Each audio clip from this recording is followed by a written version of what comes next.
안녕하십니까. 온누리교회 이재훈 목사입니다. 오늘부터 저와 함께 로마서 말씀을 함께 공부하도록 하겠습니다. 하나님의 말씀이 모두 다 소중한 말씀이지만 로마서만큼 중요한 말씀은 없습니다. 만일 로마서가 없었더라면 우리가 예수 그리스도의 복음을 체계적으로 깨달을 수 없었기 때문입니다. 또한 하나님께서 역사 속에서 구약의 예언들을 이루어 가시는 모든 역사를 우리가 해석할 수 있는 그러한 능력이 없었을 것입니다. 사도 바울을 통해서 기록된 이 로마서 안에 담겨 있는 이 진리들을 우리가 깨달음으로써 우리는 구원의 기쁜 소식이 왜 기쁜 소식인지를 깨달을 수가 있습니다.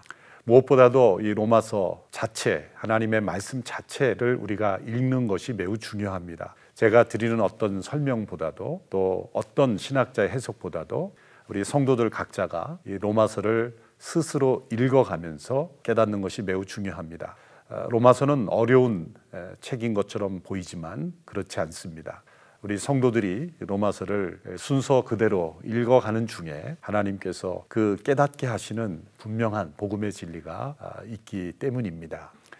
오늘부터 함께 나누는 이 로마서의 공부는 성경 자체의 흐름에 초점을 두었습니다. 어떤 철학적인 또 사변적인 신학적인 해석보다 로마서 자체의 흐름을 따라가면서 전체를 볼 수 있는 눈을 열고 또 그 안에 담긴 복음의 핵심 진리를 우리가 깨닫는 데 초점을 둘 것입니다. 첫 번째 강의는 로마서 전체의 를 살펴보는 개요가 되겠습니다. 먼저 학습 목적입니다. 학습 목적을 이렇게 기록해 보았습니다. 온전한 복음을 깨닫고 온 세상을 향한 선교적 그리스도인이 되는 것이다. 로마서를 통해서 우리는 온전한 복음을 깨달을 수가 있습니다. 또한 온 세상을 향한 이 하나님의 선교의 목적을 깨달을 수가 있습니다. 로마서를 흔히 교리적인 서신으로만 생각하는 분들이 있습니다. 분명 교리를 담고 있습니다만 중요한 것은 그 교리가 지향하고 있는 방향입니다. 그것은 이 온전한 복음이 온 세상에 전해지도록 하고자 하시는 하나님의 마음이 담겨 있습니다. 그래서 우리는 로마서를 통하여 선교적 그리스도인으로 변화되어야 합니다. 세 가지의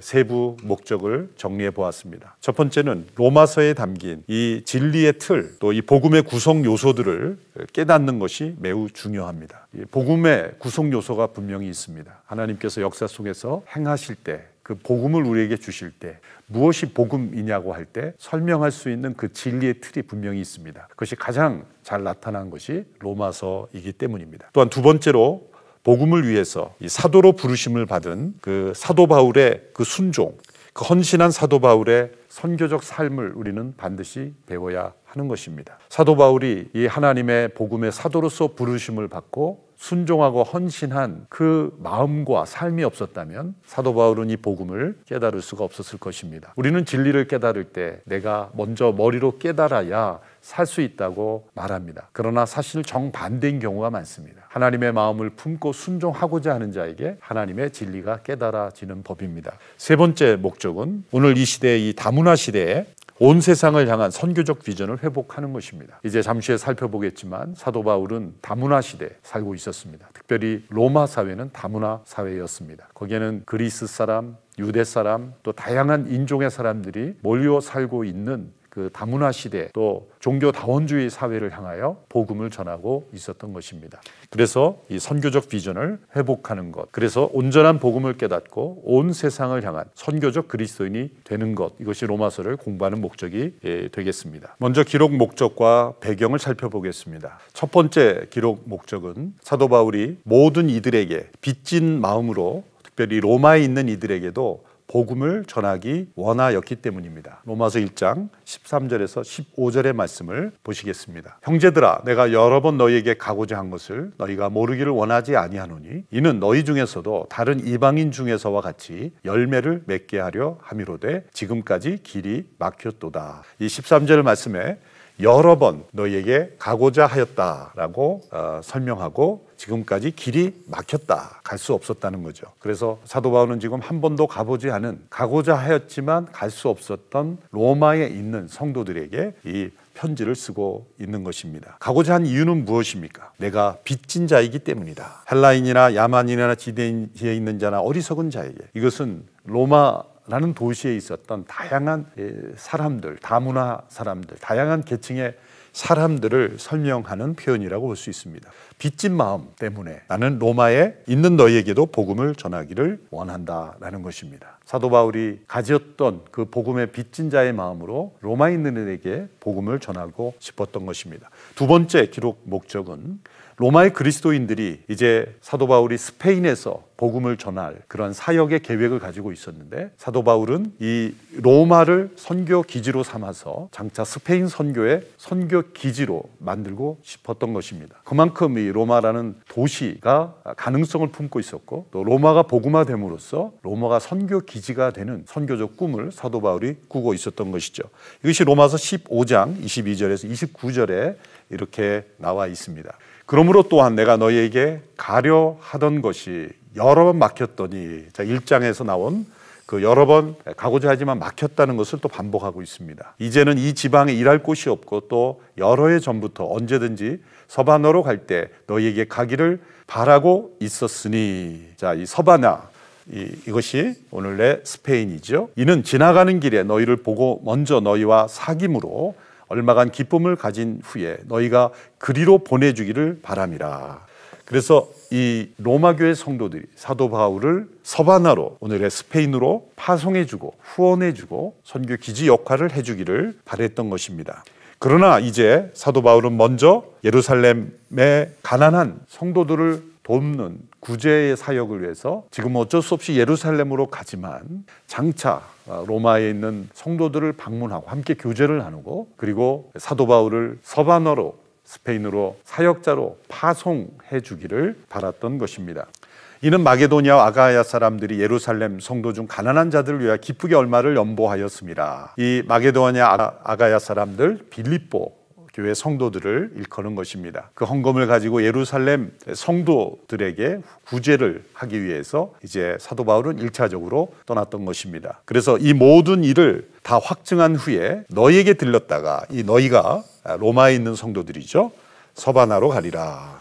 내가 너희에게 나아갈 때 그리스도의 충만한 복을 가지고 갈 줄을 아노라. 그래서 사도 바울은 이 로마에 있는 성도들을 더 견고하게 하고, 또 그들을 통해 서바나, 오늘의 스페인 지역을 복음화하려고 했던 것입니다. 예루살렘 교회를 위한 구제 방문 후 로마 교회의 후원을 받아 스페인 선교를 하려 하였다. 이것이 이제 두 번째 목적이 되겠습니다. 세 번째 목적은 로마 교회 내에 있던 유대인과 이방인의 상당한 긴장을 복음으로 해소하기를 원했습니다. 로마서에 나타난 이 긴장이 뚜렷이 나타나고 있는 것 같지 않지만, 그러나 그 이면에 깔려 있는 사도 바울이 유대인과 이방인과의 관계를 설명하는 내용이 많이 나옵니다. 특별히 로마서 9장에서 유대인들이 먼저 선택받아 하나님의 그 선택 속에서 이방인을 향하여 어떻게 하나님의 선택이 이루어진지를 설명하는 이유들, 또 접붙임에 관한 내용들, 이런 내용들이 유대인과 이방인 사이에 있었던 이 미묘한 그러나 아주 심각한 갈등이 로마 교회도 있었던 것입니다. 이 문제는 어떻게 해결할 것인가? 사도 바울이 어느 누구의 편을 드는 것이 아니라 이 유대인과 이방인과의 갈등은 복음으로만 해결될 수 있었기 때문에 이 복음을 분명하게 설명해 주기를 원했던 것입니다. 이러한 배경은 이 글라우디오 황제 칙령으로 인해서 많은 유대인들이 로마를 떠나게 됩니다. 그 내용이 사도행전 18장 2절에 이렇게 나오죠. 아굴라라 하는 본도에서 난 유대인 한 사람을 만나니 글라우디오가 모든 유대인을 명하여 로마에서 떠나라 한 고로, 이 글라우디오 황제의 칙령으로 인해서 로마에서 유대인들이 다 떠나게 됩니다. 그래서 로마 교회에 있던 유대인들이 로마 교회를 떠나고 난 뒤에 로마 교회는 이방인들 중심의 교회가 형성돼 왔던 것이죠. 그런데 그 이후에 이제 몇 년 후에 유대인들이 다시 로마로 돌아오게 되면서 이러한 유대인과 이방인 간의 갈등이 시작이 된 것입니다. 그래서 이방 그리스도인 중심으로 발전한 로마 교회 내에 일어난 갈등을 복음 안에서 해결하려고 했던 것입니다. 그래서 이 로마서 1장 5절과 13절에서 이런 내용을 설명하는 것입니다. 그로 말미암아 우리가 은혜와 사도의 직분을 받아 그의 이름을 위하여 모든 이방인 중에서 믿어 순종하게 하나니, 이방인에 대한 언급을 하죠. 또한 13절에서도 이는 너희 중에서도 다른 이방인 중에서와 같이 열매를 맺게 하려 함이로되 지금까지 길이 막혔도다. 사도 바울이 이 이방이라는 단어를 언급함으로써 이 유대인과 이방인 사이에 막힌 담이 허물어지고 그리고 그리스도 안에서 하나된 교회, 참된 복음에 합당한 교회를 이루는 데 있어서 가장 중요한 것은 이 신학적, 교리적, 복음적 토대를 놓는 것이라고 말할 수가 있습니다.